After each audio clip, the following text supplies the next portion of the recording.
We're just a couple weeks away from conference play beginning, and a lot's happened in Big 12 women's hoops, so let's get you caught up. I'm Aaron Pryor, and this is Around the Rim. Despite the road loss at top 10 Stanford last week, Baylor sits at number 6 in the nation and now has about 2 weeks off before their next game.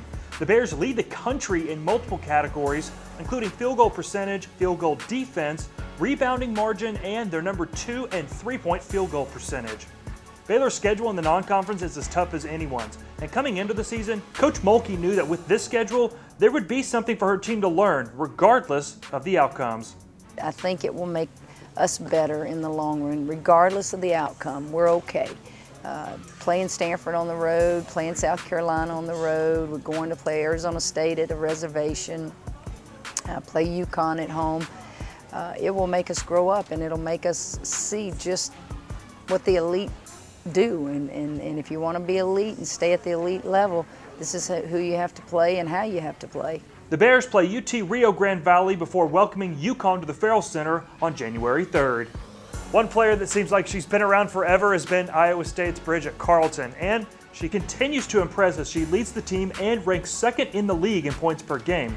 After a 31-point performance and a win over Drake on Sunday, Carleton was named the Big 12 Player of the Week for the second time this year and the 8th time in her career. It was her 7th career 30-point game, and she's now scored in double figures in 41 straight games for the Cyclones. But Carleton has had a lot of help this year, and that's something that she thinks will certainly continue to push the Cyclones forward.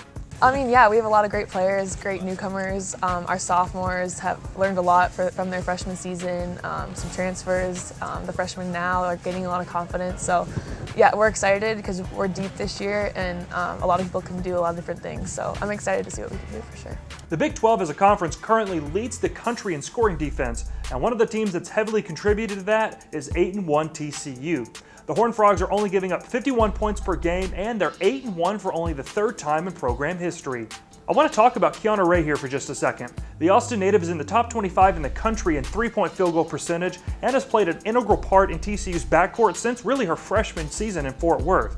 And her 6.1 assists per game lead the Big 12 and rank 19th in the country. But I also think there's players like Kianna that is going to be really important to our team. She's been so important, and you know, she maybe doesn't get all of the public's attention, but she has just earned a lot of respect from our program and a lot of trust from our program because she works hard nonstop. She empties out in every time she steps on the floor, and she's developed her skill set on both ends of the floor and has really worked to become a better player.